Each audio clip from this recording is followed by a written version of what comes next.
నిజంగా అంటే దినదిన గండం అంటే మీరంతా చాలా అదృష్టవంతులు మిగతా వాళ్ళంతా డాక్టర్ల కన్నా.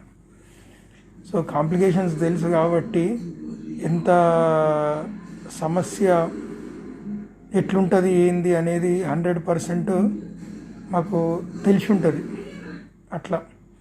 సో దాని కారణంగా అనేక కొద్దిగా టెన్షన్ పడ్డప్పటికీ తోటి డాక్టర్ల సహకారం, ధైర్యం, మిత్రుల శ్రేయోభిలాషులందరి ధైర్యంతో ఈరోజు మీకు మీ ముందుకు రావడం జరిగింది.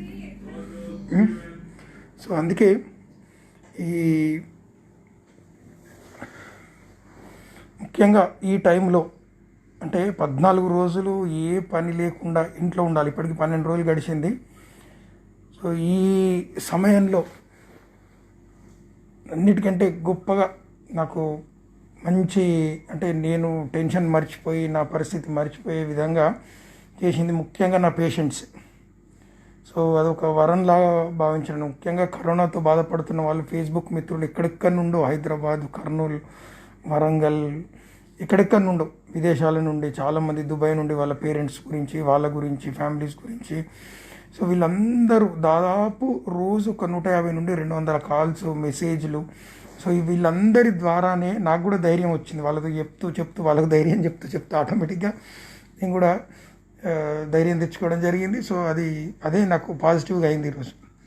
సో ఇంట్లో ఇద్దరం మేడం నేను ఇద్దరం కూడా సఫర్ అయినాం. ఇప్పుడైతే అందరి ఆశీస్సులతోటి ఈరోజు మళ్ళీ మీ ముందుకు రావడం జరిగింది. సో ముఖ్యంగా ఎవరైతే ఇన్ని అత్యధికంగా డౌట్స్ చెప్పేవాళ్ళు కానీ కరోనా గురించి సఫర్ అయ్యే వాళ్ళు చెప్పేది ముఖ్యంగా పల్స్ ఆక్సిమీటర్ గురించి చాలా భయపడుతున్నారు చాలామంది. సో దాని గురించి చిన్నగా అంటే మీరు ఎక్కువ సైంటిఫిక్గా ఏ విషయం గురించి కూడా డాక్టర్లు చేసే పని మనం చేయాలని అనుకోకండి. సో మనం మిడిమిడి జ్ఞానాన్ని బయట వాళ్ళ మీద రుద్దడం కూడా మంచిది కాదు. 15 సంవత్సరాలు చదువుకున్న ఒక డాక్టరు తెలుసుకున్నదంతా మనం గూగుల్లో సెర్చ్ చేసి తెలుసుకొని టెన్షన్లు పడడం తప్ప ఏం రాదు. ఈవెన్ మాకు కూడా ఒక్కోసారి టెన్షన్ కల్పించే విషయమే అది. సో అందుకే మెయిన్ ఇప్పుడు మనకు రాగానే భయపడకుండా ప్రభుత్వం ఇస్తున్నటువంటి మందులు వాడుతూ ఒక 4-5 రోజులలో క్లియర్ అయిన వాళ్ళు ఉన్నారు. అసలే సిమ్టమ్స్ తెలియని వాళ్ళు ఉన్నారు. 12 రోజులలో మళ్ళీ ఎప్పటిలాగా అయిన వాళ్ళు చాలామంది ఉన్నారు మన చుట్టూ. అదేవిధంగా ప్రాబ్లం అవుతున్న వాళ్ళు కూడా ఉన్నారు, డిలే చేసి లేట్ చేసుకొని ఇవన్నీ. సో ముఖ్యంగా ఈరోజు మనం తెలుసుకోవాల్సింది ఏంటంటే ఇమ్మీడియట్గా మనకి కొద్దిగా మామూలు జలుబు కానీ సర్ది కానీ ఉంటే దాన్ని కరోనానే అని అనుకుందాం, ఐసోలేషన్కి వెళ్ళిపోదాం మనం. ముఖ్యంగా ఇంటిలో ఉన్న వాళ్ళందరికీ దూరంగా ఉండడం ఒకటి, మాస్క్ కంపల్సరీ ఇంట్లో కూడా ధరించడం, కొంచెం శానిటైజర్ వాడడం చేస్తే మిగతా వాళ్ళకి మనం దీని బారి నుంచి రక్షించిన వాళ్ళం అవుతాం. అదొకటి ఫస్ట్ చేయాల్సిన పని. తర్వాత మెడిసిన్ మాత్రం వాడడం ముందే, ఎందుకంటే అవన్నీ సేఫ్ మెడిసిన్ ప్రభుత్వం ఇచ్చేది. సో అవి ముందే వాడడం స్టార్ట్ చేస్తే బెటర్, సిమ్టమ్ అనే టెస్ట్ కోసం రిపోర్ట్ కోసం వెయిట్ చేయకుండా. సో దాంతోపాటు ఇప్పుడు మనకి ఏమవుతుందంటే ఫస్ట్ ఫీవర్ వస్తుంది, జలుబు దగ్గు ఉంటుంది. ఒక 3-4 రోజుల తర్వాత కొంచెం వీక్నెస్ అది ఎక్కువ అయిపోయి, సో ఎప్పుడైతే ఈ పల్సాక్స్ ఎప్పుడు అవసరం పడుతుంది అంటే మనకు ఒక మినిమం 3-4 డేస్ వరకు, 1 వీక్ వరకు కూడా ఏం ప్రాబ్లం ఉండట్లేదు. ఆక్సిజన్ సాచురేషన్ తగ్గడం అనేది టైం పడుతుంది కొంచెం. సో మనం చేయాల్సిన పని ముందే సిటీ స్కాన్కో లేకపోతే ఇంకో దేనికో ఎలాంటి ప్రాబ్లం లేకుండా ఉంటే ఏం చేసే అవసరం లేదు. కానీ ఒకటి కరోనా పాజిటివ్ ఉంది మనకు అని తెలిసిన తర్వాత ఒక పల్స్ ఆక్సిమీటర్ చిన్నది ఇలాంటిది పెట్టుకోవడం అనేది చాలా ఇంపార్టెంట్. ఇది దాదాపు 1000 రూపాయల నుంచి 2000 వరకు అమ్ముతున్నారు బయట. సో మార్కెట్లో దొరుకుతున్నది, ఎక్కడైనా దొరుకుతుంది. చిన్న చిన్న సర్జికల్ షాపులలో కూడా ఇప్పుడు దొరకడం జరుగుతుంది. సో దీన్ని మనం పెట్టుకొని మెయిన్ అంటే మనం ప్రమాదం నుండి ముందే గ్రహించి బయటపడడానికి ఇది ఒక సంజీవంగా ఉపయోగపడుతుంది. దీనికి గురించి చాలామంది ఫోన్లలో ఇప్పుడు నాకు సంబంధించిన పేషెంట్స్ కూడా అందరూ ఫోన్లలో ఇంట్లో ఐసోలేషన్ నుండి ట్రీట్మెంట్ తీసుకున్న వాళ్ళు చాలామంది కూడా రోజు పొద్దున్న లేస్తే నాకు ఇదే పని రౌండ్స్ లాగా వీళ్ళు అది ఫోటో తీసి నాకు పెట్టడం, దాని గురించి చెప్పడం, సాచురేషన్ ఎంత ఉందో చూసుకోవడం, పల్స్ ఎంత ఉందో చూసుకోవడం, టెంపరేచర్ ఎంత ఉందో, ఇవన్నీ రెగ్యులర్గా రౌండ్స్ చేసినట్టే అయిపోయింది. చాలామందికి చాలా క్లోజ్ అయింది చాలామంది తోటి. సో చాలా ధైర్యంతో ఉండి ఈ 10-12 రోజులు గడిపేసి ఇప్పుడు హ్యాపీగా ఉన్నారు. కొంచెం సాచురేషన్ మధ్య మధ్యలో పడిపోయినా కానీ ప్రాబ్లం లేదు. సో దీనికంటే ముఖ్యం నాకు కూడా అంటే ఎక్కువ వీక్నెస్ ఉంది కాబట్టి ఎక్కువ మాట్లాడలేకపోతున్నాను, గట్టి కూడా మాట్లాడలేకపోతున్నాను నేను. మనం దీనిలో చూడాల్సిందల్లా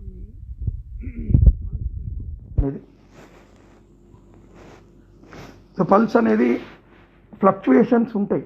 సో దాని గురించి పెద్దగా వర్రీ అయ్యే అవసరం లేదు. సో ఇది ఇప్పుడు ఎక్కువ ఏదైతే 92 చూపెడుతుందో అది పల్స్, మన హార్ట్ రేట్ అన్నట్టు. అది దాని గురించి మనం వర్రీ అయినప్పుడు, టెన్షన్లు ఉన్నప్పుడు, ఒకైనా వర్క్ చేసినప్పుడు, స్ట్రెయిన్ అయినప్పుడు, స్ట్రెస్, సో ఎక్సర్సైజ్ దాంతో పెరుగుతుంటుంది, తగ్గుతుంటుంది, అది నార్మల్. దాంట్లో ఫ్లక్చుయేషన్స్ అనేవి ఉంటాయి. దాని గురించి పెద్ద టెన్షన్ ఉంటుంది. జ్వరం వచ్చినప్పుడు కూడా పెరుగుతుంది.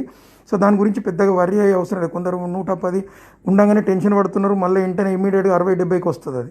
సో ఇప్పుడు కూడా చూడండి, మాట్లాడుతుంటే పెరుగుతుంది, తగ్గుతుంది, 97 వస్తుంది అట్లా. సో మనకు మెయిన్ ఏంటంటే లంగ్స్ ప్రాబ్లం అనేది మెయిన్ లంగ్స్ ప్రాబ్లం అయినప్పుడు ఏంటంటే ఆక్సిజన్ సాచురేషన్ తగ్గడం అనేది జరుగుతుంది. సో ఇది 99 ఏదైతే చూపెడుతుందో అది ఆక్సిజన్ సాచురేషన్. సో మన బాడీలో ఉన్నటువంటి ఆక్సిజన్ లెవెల్స్ బ్లడ్లో. సో ఆక్సిజన్ సాచురేషన్ అనేది 94-93 వరకు కూడా నార్మల్గానే, అంటే ఒక్కొక్కసారి మనం ఇమ్మీడియట్గా అది ఫస్ట్ చేయాల్సిన పని ఎప్పుడైనా ఇది పల్సాక్స్ తీసుకొచ్చి పెట్టుకోవడం. సో పల్సాక్స్ పెట్టుకున్న తర్వాత మిడిల్ ఫింగర్కు పెడతాం. యూజువల్గా ఈ 5 వేళ్ళల్లో మధ్య ఫింగర్కు ఈ విధంగా పెట్టుకొని ఆన్ చేసిన తర్వాత పెట్టుకుంటే మనకి ఇమీడియట్గా ఒక 1 మినిట్ తర్వాత కనీసం 30 సెకండ్స్ అన్న ఆగండి. వెంటనే పెడితే వాల్యూస్ రిసీవ్ చేసుకోలేదు ఒక్కోసారి సిగ్నల్స్. సో అందుకే కనీసం 30 సెకండ్స్ నుంచి 1 మినిట్ వెయిట్ చేసి దాని తర్వాత చూసినట్టుంటే మనకు రీడింగ్ కరెక్ట్ వచ్చే అవకాశం ఉంది. సో 95 వరకు అయితే మీరు ఎట్టి పరిస్థితుల్లో భయపడే అవసరం లేదు. కొంచెం మనం అటు ఇటు బ్రీతింగ్ తీసుకొని తిరిగితే సెట్ అయిపోతుంది మనకు. సో కంటిన్యూగా 94-93 వస్తుంది అన్నప్పుడు మాత్రం డాక్టర్ని సంప్రదించడం కంపల్సరీ. కాల్ చేయొచ్చు, నాకే కాల్ చేయొచ్చు, లేకపోతే మీకు దగ్గర ఉన్న ఏ డాక్టర్కైనా కాల్ చేసి సలహా తీసుకోవచ్చు. అట్లాంటి టైంలోనే సాచురేషన్ పడిపోతుందన్న టైంలోనే ట్రీట్మెంట్ మూడ్ మారుతుంది. లేదంటే ఏం ట్రీట్మెంట్ అవసరం ఉండదు మనకు. మెయిన్ ఇదే ఆక్సిజన్ సాచురేషన్ అనేది మెయిన్. ఇక మిగతా కాంప్లికేషన్స్ గురించి లక్షల్లో ఒకరికి ఇద్దరికి వచ్చే కాంప్లికేషన్స్, స్ట్రామ్లు, అవి వాటి గురించి మీరు ఆలోచించే అవసరం లేదు, భయపడే అవసరం లేదు. సో ముఖ్యంగా ఇది ఒక్కటే మనం చూసుకోవాల్సింది, ఒకటి తీసి పెట్టుకోవాలి దగ్గర, ప్లస్ సాచురేషన్ అనేది చూసుకుంటూ ఉండండి. సో ఫోటోలు తీసి నాకు వాట్సాప్ నెంబర్ పంపించవచ్చు, లేదంటే మీకు ఉన్నట్టు కన్సల్ట్. 93-94 వరకు కూడా బిల్కుల్ టెన్షన్ పడే అవసరం లేదు. కొంచెం మనం బ్రీతింగ్ గట్టిగా తీసుకొని అటు ఇటు ఉంటే అది సెట్ అయిపోయే అవకాశాలు ఉన్నాయి. కంపల్సరీ ఒకరు తీసుకొని పెట్టుకోవడం మాత్రం చేయండి. సో ఇంకా ముఖ్యంగా ఏంటంటే చాలామంది దగ్గర ఉంది ఆల్రెడీ, ఇది ఇంతకుముందు వచ్చిన వాళ్ళు పెట్టుకున్నారు. సో దయచేసి మనం చేయాల్సిన పనుల్లో మన అవసరం తీరిన తర్వాత ఎవరికైనా అవసరం ఉన్న వాళ్ళకి ఇద్దాం. సో మళ్ళీ మనకి ఇస్తారు వాళ్ళ ప్రాబ్లం సాల్వ్ అయిన తర్వాత. సో ఇది ఇట్లాంటి చిన్న చిన్న విషయాలు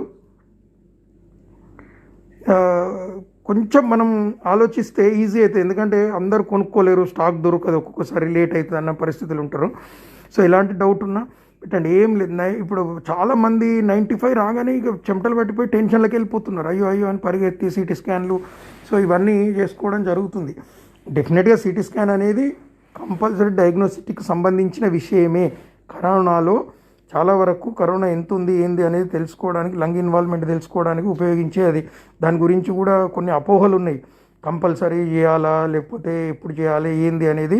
డాక్టర్ చెయ్యాలి అంటే చేయడమే. దాని గురించి ఏదో వీళ్ళు దేనికో అందరికీ చేపిస్తున్నారు, అది ఎందుకంటే అవసరం ఉన్నప్పుడు చేయడం అనేది కంపల్సరీ.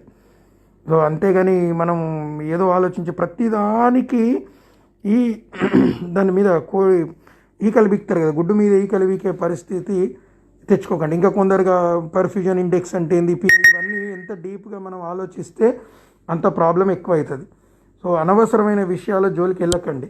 లేనిపోని నాలెడ్జ్ తెచ్చుకొని మనం ఆలోచించి ఇప్పటికే ఖరాబ్ చేస్తున్నాం. ఆవి పెట్టాలంటే ఇంజక్షన్ అంటాడు, ఇది చేయాలంటే అది తినాలంటాడు.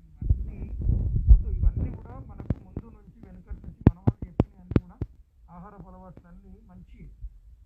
అవన్నీ వెనుకటి నుంచి ఇప్పుడు మెంతులు నానబెట్టుకొని తినడం, మెంతు పౌడర్ వాడడం, కొన్ని రకాల ఆహార ధాన్యాలు తీసుకోవడం, పౌష్టికాహారం తీసుకోవడం, అన్నీ చాలా మంచివే. కానీ వాటికి ఇప్పుడు పుస్తకం చేయాల్సిన అవసరం లేదు, ముందు నుంచి మంచి ఇప్పుడు కూడా చేయవచ్చు మనం. సో నేచురల్గా దొరికి మనం ఫుడ్లలో వాడుతున్న ఆహార పదార్థాలు, ఎల్లిపాయ, ఉల్లిపాయ, అల్లం దగ్గర నుంచి ఏది కూడా మనకు విషయాలను మనం తింటాం కాబట్టి అది ఎట్టి పరిస్థితుల్లో మనకు నష్టం చేయదు. అలాగని కిలోలు తినే అవసరం తెచ్చుకునే పరిస్థితి ఉంది. ఏది మనం ఆహారంగా తీసుకుంటున్న ఏ విషయమైనా, ఏ పదార్థమైనా మనకు నష్టం చేయదు. అది కొంతమంది సైంటిస్టుల ద్వారా లాభాలు జరుగుతాయని తెలుస్తుంది. శాస్త్రజ్ఞులు, బొటానికల్ డాక్టర్లే కాదు కదా, వైద్యులు అంటే సైంటిస్టులు, శాస్త్రజ్ఞులు అంటే ఓన్లీ డాక్టర్లు మెడిసిన్ చేసే వాళ్ళు కాదు కదా, శాస్త్ర బొటానికల్ వృక్షాలకు సంబంధించిన వాళ్ళు కానీ మనం సంబంధించిన మెడిసిన్ తయారు చేసి కూడా సో వాళ్ళకి సంబంధించిన వాళ్ళు కూడా వాళ్ళు చెప్పేది కూడా కంపల్సరీ మనం ఆయుర్వేదిక్ సంబంధించి కానీ ఏది వేరే మెడిసిన్ సంబంధించి కానీ నష్టం చేయనంత వరకు ఏం ప్రాబ్లం లేదు. ఆహారం బాగా తీసుకోండి. హీటర్ అనేది ఈ విధంగా పనిచేస్తుంది. దాన్ని ఊరికేనే చూసి వెంటనే పెట్టుకోగానే తక్కువ వస్తుందని భయపడే అవసరం లేదు. సో అది 95-94 వరకు కూడా నార్మలే. ఇమీడియట్గా మనం కొంచెం లెఫ్ట్ తిరిగి పడుకుంటే పెరుగుతుంది, బోర్లో పడుకుంటే ఇంకా పెరుగుతుంది యాక్సిడెంట్ అది. సో నిద్రలో ఒక్కొక్కసారి ఇంకేం టెన్షన్ అంటే అది చూసేసరికి 91-92 ఉంటుంది. నాకే జరిగింది. సో తీరా చూస్తే ఏంటంటే చెయ్యి మడతవాడు ఉన్నది అనుకోండి, కొద్దిగా రక్త ప్రసరణ తగ్గే అవకాశం ఉంటుంది. ఒక పక్కన పెట్టుకుని చెయ్యి కొంచెం మడిచి ఒక్కోసారి ఫోల్డ్ అయి ఉన్నా లేకపోతే ఏదైనా దట్టుకున్నా కానీ ఇమ్మీడియట్గా రావచ్చు అట్లా అంటే కానీ ఇమీడియట్గా పెరుగుతుంది మళ్ళీ. సో అట్లా ప్రతి దానికి భయపడుకుంటూ టెన్షన్ పడుకుంటూ అన్ని ఇస్తున్నాము. కానీ ఇది మాత్రం ఎందుకంటే ఇది కూడా ఎందుకు దగ్గర పెట్టుకోవాలని చెప్తుందంటే మనకు ముందుగానే మన లంగ్ డ్యామేజ్లో ముందుగా గుర్తించి మనం వెంటిలేటర్ దాకా పోయే పరిస్థితి రాకుండా కాపాడేది. దానిలో ఇది అతి ముఖ్యమైనది మన చేతిలో ఉన్నది. దయచేసి ఆల్రెడీ వాడి మంచిగైన వాళ్ళు ఎవరైనా ఉంటే మన పక్క వాళ్ళకి ఇద్దాం. ఇచ్చి మీరు ఆ ఫోటో నాకు పెట్టినట్టు నేను చాలా సంతోషపడుతున్నాను. ఆ పని చేద్దాం. ఇంకెవరన్నా ఇంకా దయార్థ హృదయాలు ఉంటే కొనివ్వండి, మళ్ళీ తీసుకోండి. ఎందుకంటే ఇది లైఫ్ టైం మనకి ఎప్పటికీ ప్రతిదానికి ఉపయోగపడేది. ఎందుకంటే సైన్స్ గురించి తెలుసుకోవడం చాలా ముఖ్యం మనకి ఇప్పుడు ఉన్న వెనుకట్లా కాకుండా. సో దీనిలో చాలామంది 95 వచ్చిన వాళ్ళందరూ కూడా వితిన్ 2-3 డేస్లో మళ్ళీ రికవరీ వితౌట్ స్టిరాయిడ్ వాడకుండానే రికవర్ అయిపోయి చాలా జాగ్రత్తగా బయటపడ్డారు, మంచిగా ఉన్నారు, హ్యాపీగా ఉన్నారు. సో రోజు నాకు వాట్సాప్లో ఇవే ఫోన్స్ వస్తుంది. దీని గురించి డౌట్స్ చాలామంది అడుగుతున్నారు కాబట్టి తెలియని వాళ్ళకి కూడా చెప్పాలనే ఉద్దేశంగానే చాలా రోజులు అయింది మిమ్మల్ని అందరినీ కలుసుకొని. కొంతమంది సార్ ఎట్లున్నారు ఏంది అని మెసేజ్ కూడా వస్తున్నాయి కాబట్టి ఈరోజు మేము ముందుకు రావడం జరిగింది. సో ఫ్రెండ్స్, ఇది ఒకటి. ఇంకేమైనా డౌట్స్ ఉంటే నాకు పెట్టండి. సో పల్స్ ఆక్సిమీటర్ దగ్గర పెట్టుకోండి. సాచురేషన్ అనేది ముఖ్యంగా 5వ రోజు 6వ రోజు నుంచి తగ్గడం స్టార్ట్ అయ్యే అవకాశాలు ఉంటాయి. ఎప్పుడైతే వైరస్ ఎఫెక్ట్ తగ్గి మల్టిప్లికేషన్ అనేది తగ్గి తర్వాత నార్మల్ అవుతున్న పక్షాలు ఒక్కోసారి 11వ రోజు కూడా ప్రాబ్లం అయ్యే అవకాశం ఉంటుంది. కాబట్టి 14 రోజుల వరకు చాలా జాగ్రత్తగా ఉందాం. సో ఇంకొక విషయం ఏంటంటే ఇప్పుడు మనకు నెగటివ్ వచ్చిందా ఇంకా ఉందా అని తెలుసుకోవడానికి మళ్ళీ టెస్ట్లు చేసుకునే అవసరం లేదు. 14 డేస్ మనం ఐసోలేషన్లో ఉండి ట్రీట్మెంట్ తీసుకుని అన్ని నార్మల్ ఉండి మన బ్రీతింగ్ పల్స్ ఆక్స్ అన్ని నార్మల్ ఉన్న తర్వాత మనం మళ్ళీ టెస్ట్లు చేసుకొని వేరే వాళ్ళకి ఇబ్బంది కలిగించే అవసరం లేదు. అక్కడికి పోయి మనం అది చేసే అవసరం లేదు. సో సాధ్యమైనంత వరకు అన్నీ అవాయిడ్ చేసి ఆరోగ్యంగా ఉండి ఒక 21 డేస్ కంప్లీట్ రెస్ట్ తీసుకుందాం ఇంట్లోనే. సో వీలైనంత వరకు, ఎందుకంటే తప్పదు, జీవితం ఆరోగ్యం కంటే ఎక్కువ ఏది కాదు. దయచేసి బయటికి అత్యవసర పరిస్థితి ఉంటేనే గడప దాటండి. సో గడప దాటిన తర్వాత దాటాలంటే కంపల్సరీ వీలైతే N95 మాస్కులు దొరుకుతున్నాయి. ఇప్పుడు ఎన్ని పడతాయి, 25-30 రూపాయలకు అమ్ముతున్నారు. సో ఈ క్లాత్తో పాటు N95 కూడా బయట మందిలో తిరిగేటప్పుడు వాడండి. ఇలాంటి ఏ డౌట్ ఉన్నా నాకు మెసేజ్ పెట్టవచ్చు. మళ్ళీ ఒకసారి అందరికీ పేరున కృతజ్ఞతలు తెలుపుతున్నాం. సో ఇంకేమన్నా నేను మిస్ అయి ఉన్నా, ఎందుకంటే నేను సింపుల్గా భయం లేకుండా చెప్పడానికి మాత్రమే చెప్తున్నాను. ఒకటే 2 పాయింట్ ఇందులో చెప్పేది.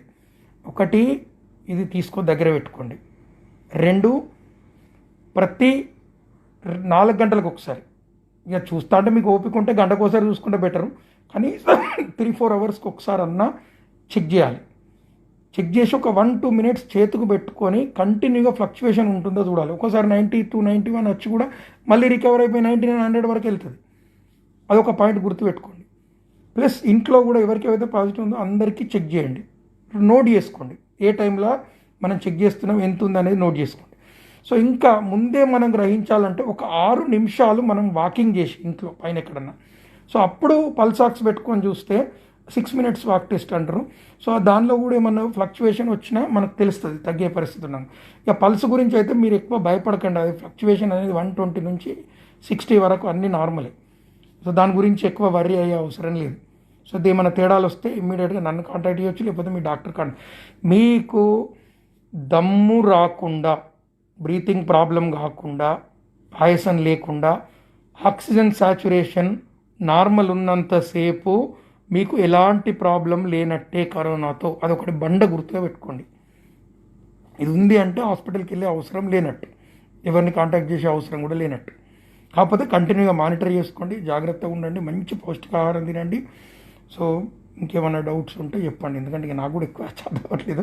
మళ్ళీ కలుసుకుందాం. మరొకసారి అందరికీ పేరు పేరున కృతజ్ఞతలు చెప్తూ, ఇక్కడ ఇంకొకరు పెర్ఫ్యూజన్ ఇండెక్స్ గురించి అడిగారు, దాని గురించి మీకు ఇన్బాక్స్లో చెప్తాను. కానీ అది డాక్టర్స్కి తప్ప వేరే వాళ్ళకి అంత అవసరం లేదు. ఆ ఇండెక్స్ తోటి పెద్ద రోల్ లేదు. అది కాంప్లికేషన్ తీసుకుని ఇంకా ఎక్కువ అతి తెలివితోటి మనం ప్రాబ్లమ్స్ తెచ్చుకోండి తప్ప, టెన్షన్, మెంటల్ టెన్షన్ తప్ప ఏం లేదు. మనం తెలుసుకోవాల్సిందల్లా ఓన్లీ ఆక్సిజన్ సాచురేషన్ చాలా ఇంపార్టెంట్.